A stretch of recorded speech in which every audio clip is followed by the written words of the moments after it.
Assalamualaikum warahmatullahi wabarakatuh. Kembali Waalaikumsalam lagi di Majelis Nawaina.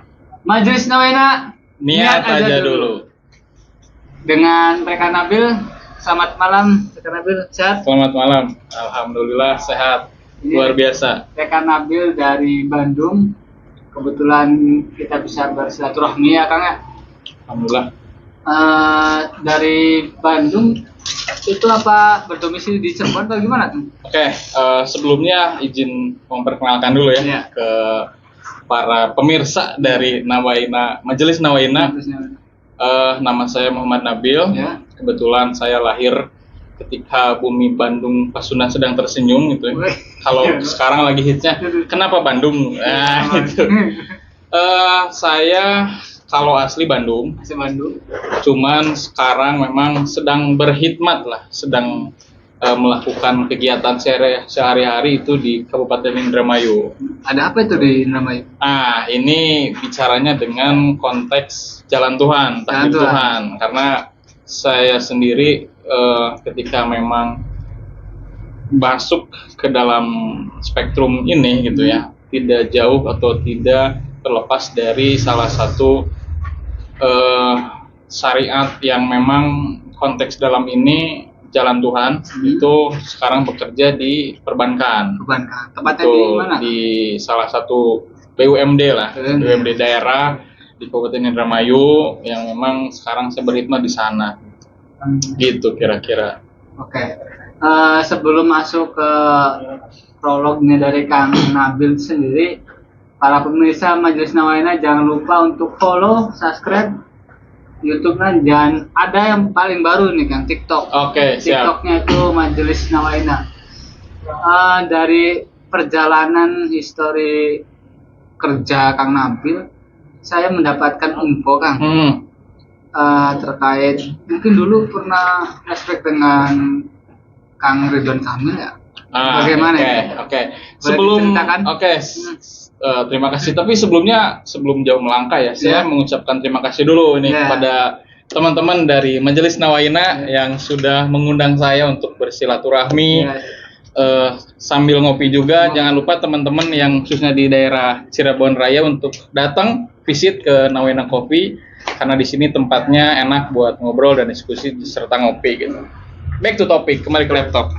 Nah, sebenarnya sebelum jauh atau memang sebelum saya diamanahkan ya untuk menjadi salah satu bagian namanya program Jabar Future Leader, yang dimana ini digagas atau diinisiasi oleh Kang Emil langsung ketika menjadi gubernur.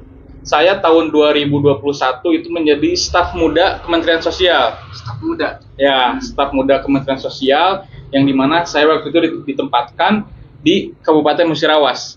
Ada yang tahu mungkin? Tahu Kabupaten Musirawas? Daerah mana itu? Itu di Provinsi Sumatera Selatan.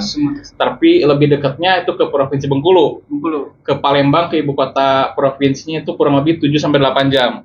Tapi ke Bengkulu 4 jam. Nah, kurang lebih saya 2 bulan, hampir 3 bulan ditempa di sana, pengalaman melihat realitas sosial di masyarakat di sana, empirikal keilmuan saya diuji di sana. Nah, singkat cerita, ketika pulang ke Bandung, itu kebetulan ada pendaftaran. Nah, pendaftaran ajudan milenial Gubernur Jawa Barat tahun 2022. Nah, ketika memang pulang ke Bandung, ada dorongan, ada saran juga, ada rekomendasi coba untuk daftar dengan menggunakan pengalaman ketika menjadi pejuang muda di Sumatera Selatan. Nah, pulang ke Bandung, mencoba daftar, dan alhamdulillah gitu, singkat cerita dari 2 kali tahapan seleksi dari kurang lebih 5.000 pendaftar, alhamdulillah ada nama saya salah satunya gitu. Betul. Jadi itulah kurang lebih cerita singkat pada akhirnya kenapa saya bisa masuk ke dalam spektrum atau lingkungan dari waktu itu gubernurnya Kang Emil gitu. Itu prosesnya mungkin berapa lama? Kalau tidak salah ya, saya coba flashback ke belakang itu kurang lebih 2 kali seleksi itu 1 bulan. 1 bulan. Jadi ada 2 tahap seleksi gitu ya. Yang pertama memang kalau seleksinya atau enggak teman-teman bisa nanti langsung scroll atau misalnya visit aja untuk ngepoin Instagram program Jabar Future Leader gitu. Nah itu ya semacam sebuah inkubator yang diciptakan oleh Kang Emil untuk menciptakan pemimpin-pemimpin baru di Jawa Barat khususnya ya, ketika memang beliau menjadi pemimpin gitu. Gitu kira-kira, Kang. Lantas setelah menjadi dengan Kang Emil tersebut, sudah apa saja program yang dijalankan?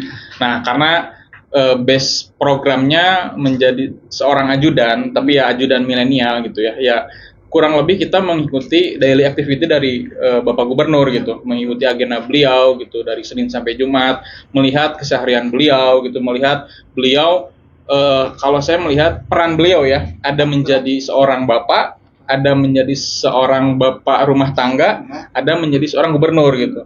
Dan saya banyak belajar di sana gitu untuk memposisikan atau bermain peran ya ketika menjadi gubernur, mengambil keputusan seperti apa gitu kan, harus mengambil keputusan yang memang harus langsung dieksekusi hari itu juga gitu, ketika pulang menjadi seorang bapak gitu kan, terus ataupun menjadi seorang ketua dalam artian bapak rumah tangga gitu. Dan ya saya sangat belajar banyak dari Kang Emil ketika bertugas menjadi ajudan milenial beliau gitu. Dengan Kang Emil berapa waktunya tuh namanya? Kalau kalau intensitas untuk bertugas sebenarnya kan kita satu angkatan itu ada 30 orang nih Kang.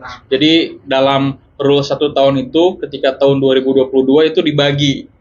Jadi setiap minggunya kita rolling gitu. Dan memang saya waktu itu kebetulan bertugas di salah satu minggu di bulan Oktober kalau tidak salah gitu ya. Ya intensitas saya selama 1 minggu memang dengan Kang Emil lumayan padat waktu itu beliau, jadi memang interaksi intens saya cuman beberapa waktu gitu. Tapi memang dalam memanfaatkan momentum ketika bertugas itu saya memanfaatkan betul gitu ketika memang berinteraksi dengan beliau. Tapi yang saya syukuri sebenarnya selain bisa berdampingan dengan Kang Emil, saya juga bisa berdampingan dengan tim Kang Emil gitu yang kurang lebih kan mensukseskan setiap agenda beliau gitu, terus mengawal kegiatan-kegiatan beliau yang saya kira ini jarang disorot ya oleh media atau masyarakat, tapi peran-peran dari tim Kang Emil semacam kayak patwal gitu, semacam misalnya protokoler itu secara dampak kan lumayan besar juga gitu di lain atau terlepas memang keberhasilan Kang Emil dalam mengelola pemerintahannya.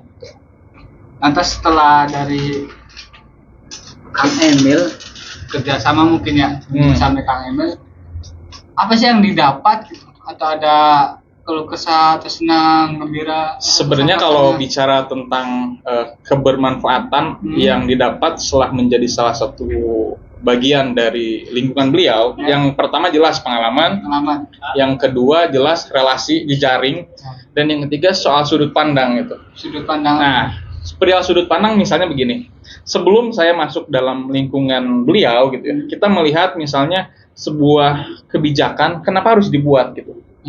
Kalau kita dari sudut pandang masyarakat biasa itu kan istilahnya secara sudut pandang hanya terbatas lingkungan kita hanya sebatas horizontal gitu.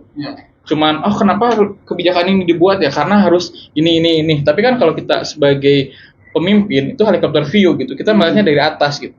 Jadinya saya coba belajar melihat isu di situ ketika memang ada kebijakan-kebijakan yang lebih mementingkan wilayah A itu karena memang prioritas gitu, atau misalnya kenapa harus di wilayah B karena ya itu sebagai prioritas gitu.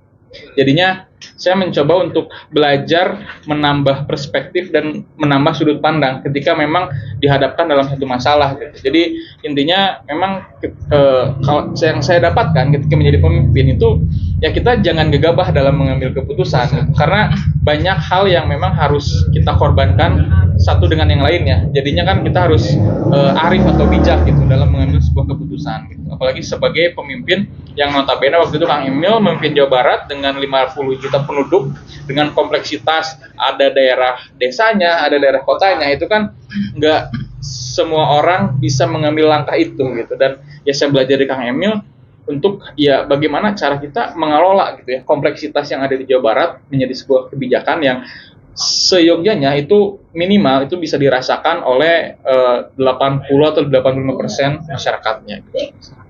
Oke, dari berarti 1 bulan ya sama Kang Emil itu? Atau kalau intensitas tugas itu 1 minggu sebenarnya. 1 minggu. Cuman kan selain di luar tugas yang memang intens sebagai ajudan, saya berinteraksi. Kebetulan waktu itu saya sebagai koordinator angkatan.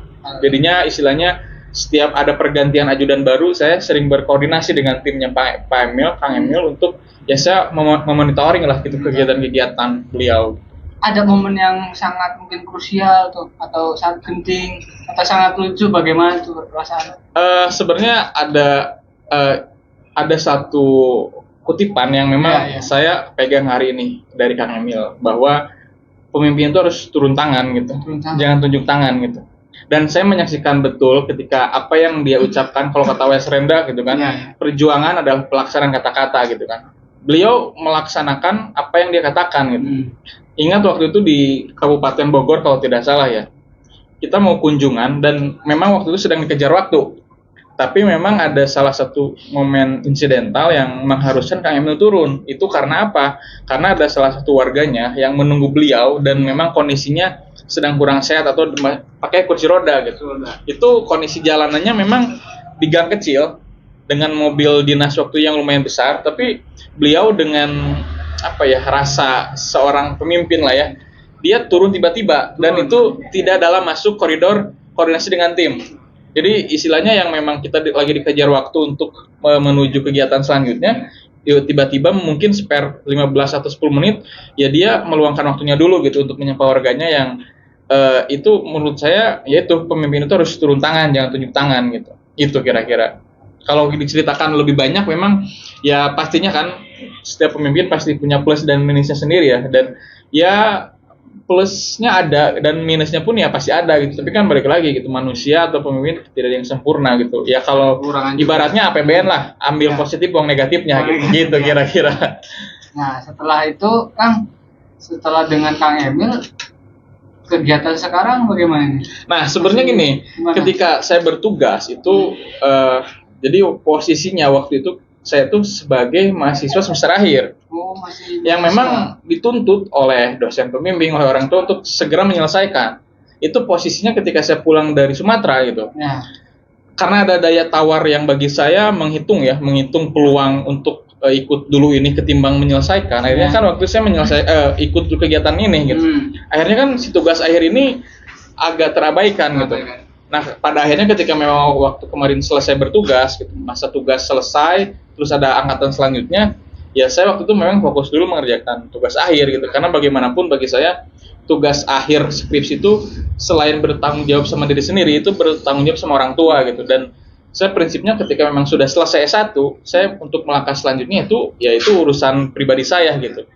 Nah, memang waktu itu kegiatan intens saya setelah bertugas ya pada akhirnya menyelesaikan skripsi ya. Dan memang ketika skripsi sudah selesai, ya saya melanjutkan kegiatan seperti biasanya gitu, berkegiatan dalam bidang sosial gitu ya, pendidikan, terus memang menjadi mitra pemerintahan juga gitu, dalam artian saya waktu itu tergabung menjadi salah satu bagian dari kepengurusan yang memang bermitra dengan pemerintah daerah untuk mengakselerasi kegiatan-kegiatan kepemudaan dan sosial di daerah tersebut gitu. Itu kira-kira. Jadi sampai sekarang ini menetap sebagai job di Indramayu ya? Betul. Nah, kalau memang sekarang untuk kegiatan keseharian gitu, karena memang sudah terikat kontrak dengan salah satu BUMD, akhirnya kan ya saya berkutat gitu Senin sampai Jumat ya istilahnya menjadi budak korporat lah. Budak korporat, tapi memang saya menyisihkan waktu Sabtu atau Minggu untuk ya merawat apa yang memang seharusnya dirawat gitu, dan apa yang apa yang memang sudah saya bangun sebelumnya gitu. Jangan sampai ya nalar-nalar yang memang seharusnya kita jaga hilang atau tergadaikan dengan kesepakatan yang sebelumnya tidak kita rencanakan gitu kira-kira. Oke, jangan kemana-mana dulu para pemirsa, dan terima kasih Kang Nabil. Siap. Prolognya Sami-sami. Kita masih di Majelis Nawaina. Niat aja dulu.